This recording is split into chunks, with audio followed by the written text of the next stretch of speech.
ನಮಸ್ಕಾರ, ನೀವು ನೋಡ್ತಾ ಇದ್ದೀರಾ ತೇಜಸ್ ನ್ಯೂಸ್ ಕನ್ನಡ. ನಾನು ನಿಮ್ಮ ಸುಷ್ಮಿತಾ. ಭಕ್ತಿಯ ಮೇರು ಪರ್ವತವನ್ನೇರಿದ ಮಹಾನುಭಾವಿ ಕಾಯಕ ಯೋಗಿ ಶಾಂತಿದೂತ ಸಂಯಮ ಮೂರ್ತಿ ಶಿವಶರಣ ಹರಳಯ್ಯನವರ ಜಯಂತ್ಯೋತ್ಸವ ಕಾರ್ಯಕ್ರಮವನ್ನು ಬೀದರ್ ನಗರದಲ್ಲಿ ಹರಳಯ್ಯ ಸಮಾಜದ ವತಿಯಿಂದ ಬಹಳ ಅದ್ದೂರಿ ಅರ್ಥಪೂರ್ಣವಾಗಿ ಆಚರಣೆ ಮಾಡಲಾಯಿತು. ಮಂಗಲ್ಪೇಟ್ನ ಸಮುದಾಯ ಭವನದಿಂದ ಶ್ರೀ ಶಿವಶರಣಯ್ಯನವರ ಭಾವಚಿತ್ರ ಹಾಗೂ ಸಂತ ಶಿರೋಮಣಿ ರವಿದಾಸ್ ಮಹಾರಾಜ್ ಅವರ ಭಾವಚಿತ್ರಕ್ಕೆ ಪೂಜೆ ಕಾರ್ಯಕ್ರಮ ಹಮ್ಮಿಕೊಂಡಿದ್ದು, ಜಯಂತಿ ಉತ್ಸವದ ಅಧ್ಯಕ್ಷರಾಗಿರುವ ಸುಭಾಷ್ ಟೆಳ್ಳಿಕರ್, ಸಮಾಜದ ಖಜಾಂಚಿಗಳಾದ ಶಾಂತಕುಮಾರ್ ಹಮಿಲಾಪುರ್ ಅವರು ಸೇರಿದಂತೆ ಸಮಾಜದ ಎಲ್ಲಾ ಮುಖಂಡರು ಸೇರಿ ಒಂದು ಭಾವಚಿತ್ರಕ್ಕೆ ಪೂಜೆಯನ್ನು ಸಲ್ಲಿಸಿ ನಂತರ ಮೆರವಣಿಗೆಗೆ ಚಾಲನೆ ನೀಡಿದರು. ಈ ಒಂದು ಭವ್ಯ ಮೆರವಣಿಗೆಯು ಅಂದರೆ ಶಿವಶರಣ ಹರಳಯ್ಯನವರ ಭಾವಚಿತ್ರದ ಅಲಂಕೃತ ಸಾರೋಟಿನಲ್ಲಿ ಭವ್ಯ ಮೆರವಣಿಗೆಯು ಮಂಗಲ್ಪೇಟ್ನಿಂದ ಚೌಬಾರ ಮಾರ್ಗವಾಗಿ ಗವಾನ ಚೌಕ್, ಶಹಗಂಜ್ ಕಮಾನ್, ಡಾಕ್ಟರ್ BR ಅಂಬೇಡ್ಕರ್ ವೃತ್ತ, ಛತ್ರಪತಿ ಶಿವಾಜಿ ವೃತ್ತ ಮಾರ್ಗವಾಗಿ ಮೋಹನ್ ಮಾರ್ಕೆಟ್ನ ಶ್ರೀ ಹರಳಯ್ಯ ವೃತ್ತ ತಲುಪಿತು.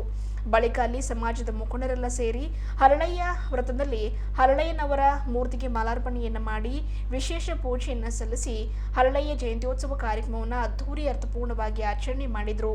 ಈ ಕುರಿತಂತೆ ಸಮಾಜದ ಜಿಲ್ಲಾಧ್ಯಕ್ಷರು ಸುಭಾಷ್ ಟೆಳ್ಳಿಕರ್ ಹಾಗೂ ಖಜಾಂಚಿಗಳಾದ ಶಾಂತಕುಮಾರ್ ಹಮಿಲಾಪುರ್ ಅವರು ಮಾತನಾಡಿ, ವಿಶ್ವದ ಇತಿಹಾಸದಲ್ಲಿ 12ನೇ ಶತಮಾನದ ಶರಣರ ಕ್ರಾಂತಿಯು ಸುವರ್ಣ ಅಕ್ಷರಗಳಲ್ಲಿ ಬರೆದಿಡುವಂತದ್ದಾಗಿದ್ದು, ಬಸವಣ್ಣನವರ ನೇತೃತ್ವದಲ್ಲಿ ಸಕಲ ಜೀವಾತ್ಮರ ಲೇಸಿನಿಗಾಗಿ ವಿಶ್ವದ ಮಾನವರೆಲ್ಲ ಒಂದೇ ದೇವನೊಬ್ಬನೇ ತಂದೆ ಎಂದು ಸಾರಿದ ಕ್ರಾಂತಿ.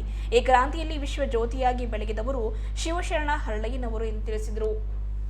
ಶಿವಶರಣ ಹರಳಯ್ಯನವರ ಜಯಂತಿಯನ್ನ ಬೀದರ್ನಲ್ಲಿ ಸತತ 50 ವರ್ಷಗಳಿಂದ ಆಚರಣೆ ಮಾಡಲಾಗ್ತಾ ಇದೆ.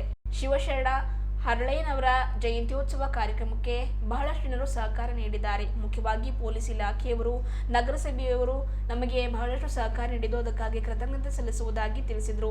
ನಮ್ಮ ಸಮಾಜ ಅತ್ಯಂತ ಹಿಂದುಳಿದ ಸಮಾಜವಾಗಿದೆ. ನಮ್ಮ ಸಮಾಜವನ್ನು ಮುಖ್ಯ ವಾಹಿನಿಗೆ ತರುವ ಕಾರ್ಯ ಆಗಬೇಕಾಗಿದೆ. ಹರಳಯ್ಯನವರು ಸಾರಿದ ತತ್ವ ಸಿದ್ಧಾಂತಗಳನ್ನು ಎಲ್ಲರೂ ಕೂಡ ಪಾಲಿಸೋಣ ಎಂದರು. ಎಲ್ಲರಿಗೂ ಶಿವಶರಣ ಹರಳಯ್ಯನವರ ಜಯಂತ್ಯೋತ್ಸವದ ಶುಭಾಶಯಗಳನ್ನು ತಿಳಿಸಿದರು. ಜೊತೆಗೆ ಇದೇ ವೇಳೆ ಶಿವಶರಣ ಹರಳಯ್ಯನವರನ್ನ ಉದ್ದೇಶಿಸಿ ಸಮಾಜದ ಮಹಿಳೆಯೊಬ್ಬರು ಮಾತನಾಡಿದರು.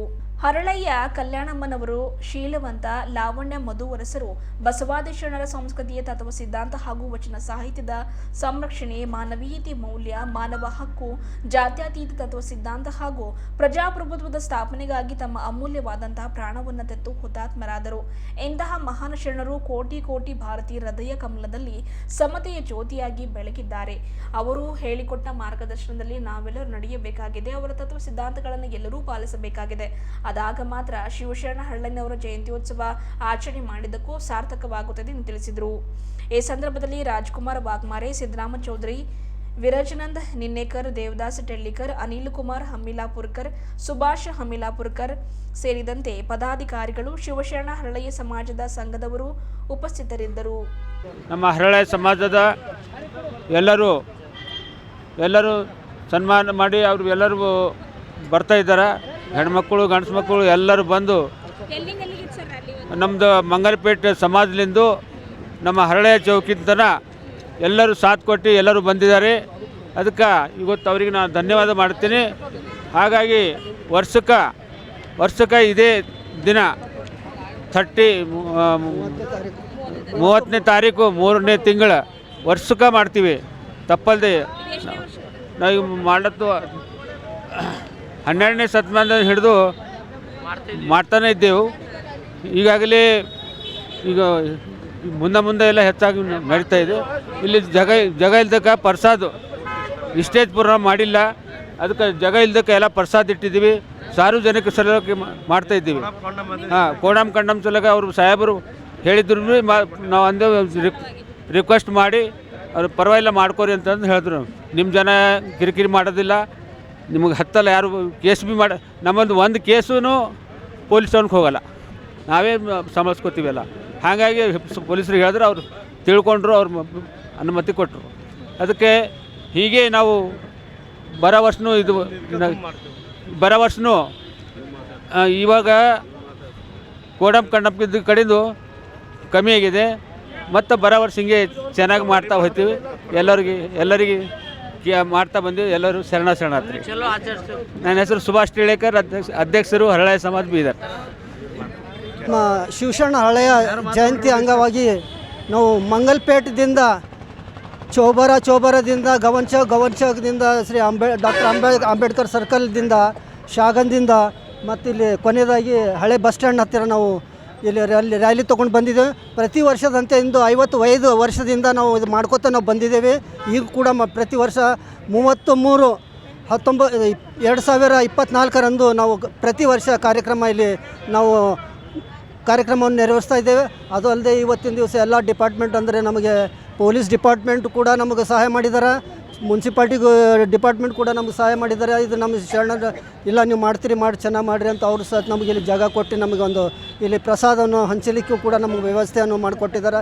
ಅವರಿಗೆ ನಾನು ಎಲ್ಲರಿಗೂ ನಾನು ಧನ್ಯವಾದ ಹೇಳ್ತೇನೆ. ಅದು ಅಲ್ಲದೆ ನೀವು ಮಾಧ್ಯಮದವರು ಕೂಡ ನಮ್ಮ ಈ ಸಮಾಜಕ್ಕೆ ಒಂದು ಸ್ವಲ್ಪ ಎತ್ತಿ ತರಿಸ್ಬೇಕಂತ ನಾನು ನಿಮಗೆಲ್ಲರಿಗೆ ಕಳಕಳಿಯಾಗಿ ನಾನು ಕೇಳ್ಕೊತಾ ಇದ್ದೇನೆ.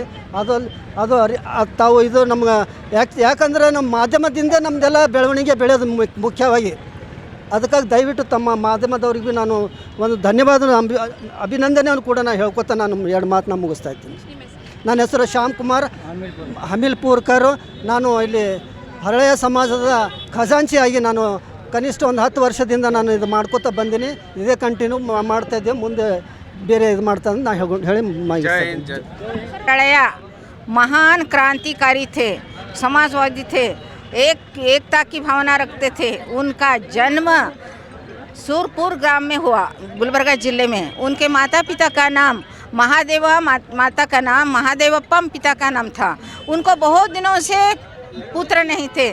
वो दंपति भगवान हरि की सेवा करते करते उनको हरि प्रसन्न हुआ और उनका एक पुत्र रत्न हुआ। उसका नाम उन्होंने हरड़ैया रखा। हरि से, हरि के प्राप्ति से, भगवान की कृपा से लड़का हुआ, इसलिए उन्होंने उसका नाम हरड़ैया रखा था। हरड़ैया और माता पिता अपने जाति से चमार थे। वो अपने चमार होते हुए अपने चर्मकार का धंधा करते थे। जब हरड़ैया बड़ा हो गया तब उन्होंने उसका विवाह एक लावण्यवती से, कल्याण माँ से किया। कल्याण माँ ಕನ್ನಡ ಹೇಳಿರಿ. ಕಲ್ಯಾಣ ಮಾಲಿಂದ ಅವ್ರದ್ದು ಮದುವೆ ನಂಗೆ ಸರಿ ಬರಲ್ರಿ, ಅದು ಮದುವೆ ಮಾಡಿದ್ರು. विवाह किया गया। आगे चलकर उन्होंने माता पिता बहुत ही शरण धर्मार्थी थे। उन्होंने अपने भगवान की पूजा करते थे। एक दिन की घटना है, हरड़ैया और उसकी पत्नी चप्पल बनाते हुए रोड पर बैठे थे, झोपड़ी में रहते थे। उसी दिन बिज्जड़ राज करते थे। उनके दरबार में बसवण्णा बोलकर मंत्री थे। उन्होंने उनके एक शोभा यात्रा जा रही थी रोड से, तब इन्होंने हरड़ैया उठकर उन्होंने शरणार्थी कहा बसवण्णा को। बसवण्णा ने क्या किया, उनके पास आकर शरणार्थी हरड़ैया बोलकर उसको नमस्कार किया। तो इन्होंने ऐसा सोचा कि मैं एक चमार जाति का, नीच जाति का हूँ, लेकिन बसवण्णा महान है और मुझे ऐसा उत्तर दिया। इस उत्तर का मैं इनको किस तरह से इसका ये करना, पुरस्कार देना बोलकर उन्होंने क्या करे, अपने पत्नी तथा अपने खुद के पैर के मांडी का चर्म निकाल कर एक जूता बनाया और बसवेश्वर को अर्पण करने के लिए जा रहे थे। रास्ते में बिज्जड़ राजा का मंत्री मधुरस बोल के रास्ते में मिला और उन्होंने यह क्या सर्प के ऊपर लेकर जा रहे थे। तो इसमें क्या है, तो नहीं, ये पादत्राण है, भगवान के बसवण्णा को अर्पण करने का है, आप तुम मत ले लो। लेकिन उन्होंने क्या किया, उनके हाथ में से छीन कर अपने पैर में डाल दिया। पैर में डालते ही उसके शरीर में पूरा अग्निदाह शुरू हो गया। वो कम नहीं हुआ, बहुत तकलीफ हो गया। बाद में पता चला कि उनके हरड़ैया के घर जाकर उनके कटोती में का पानी लाकर उसकी बेटी का नाम लावण्य था, लावण्यवती लाकर उसके शरीर पर डाल दी। जब उसका दाह कम हो गया, इस कार्य से मेरा दाह इससे कम हो गया, इसका बदला मैं किस तरह लेना चाहिए बोलकर उन्होंने क्या किया, इन्होंने मधुरस ने क्या किया, अपने पुत्री को, लावण्यवती को हरड़ैया के पुत्र शीलवंत के साथ अंतर जाति विवाह कराया गया। यह अंतर जाति विवाह कल्याण का क्रांति था। उस समय सभी समाज को यह मान्य नहीं था अंतर जाति विवाह, लेकिन जब क्या करे, उनको ये शीलवंत हरड़ैया तथा मधुरस को रस्सी से बांधकर, हाथी के पैरों को बांधकर खींचने लगा के उसकी मृत्यु कराई गई। यही कल्याण की समाज की क्रांति हो गई। एक महान संत होने के बाद भी उनको ऐसा हो गया। आज तक उनका एक एक बूंद, एक एक खून का बूंद वाया नहीं गया, बेकार नहीं हुआ, लेकिन की शरण इसमें वो शामिल हो गया। आज भी वह नया रहते हुए अमर है। आज तक उनकी गाथा हम गाते रहते हैं। ये लड़का हुआ इसलिए उन्होंने उसका नाम हरड़िया रखा था। हरड़िया और माता पिता अपने जाति से चमार थे। वो अपने चमार होते हुए अपने चर्मकार का धंधा करते थे। जब हरड़िया बड़ा हो गया तब उन्होंने उसका विवाह एक लावण्यवती से कल्याण माँ से किया। कल्याण माँ ಕನ್ನಡ ಹೇಳಿರಿ ಕಲ್ಯಾಣ ಮಾಲಿಂದ ಅವ್ರದ್ದು ಮದುವೆ ನಂಗೆ ಸರಿ ಬರಲ್ರಿ ಅದು ಮದುವೆ ಮಾಡಿದ್ರು विवाह किया गया। आगे चलकर उन्होंने माता पिता बहुत ही शरण धर्मार्थी थे। उन्होंने अपने भगवान की पूजा करते थे। एक दिन की घटना है, हरड़िया और उसकी पत्नी चप्पल बनाते हुए रोड पर बैठे थे, झोपड़ी में रहते थे। उसी दिन बिज्जड़ राज करते थे। उनके दरबार में बसवण्णा बोलकर मंत्री थे। उन्होंने उनके एक शोभा यात्रा जा रही थी रोड से, तब इन्होंने हरड़िया उठकर उन्होंने शरणों शरणार्थी कहा बसवण्णा को। बसवण्णा ने क्या किया, उनके पास आकर शरणु शरणार्थी हरड़िया बोलकर उसको नमस्कार किया। तो इन्होंने ऐसा सोचा कि मैं एक चमार जाति का, नीच जाति का हूँ, लेकिन बसवण्णा महान है और मुझे ऐसा उत्तर दिया। इस उत्तर का मैं इनको किस तरह से इसका ये करना, पुरस्कार देना बोलकर उन्होंने क्या करे, अपने पत्नी तथा अपने खुद के पैर के मांडी का चर्म निकाल कर एक जूता बनाया और बसवेश्वर को अर्पण करने के लिए जा रहे थे।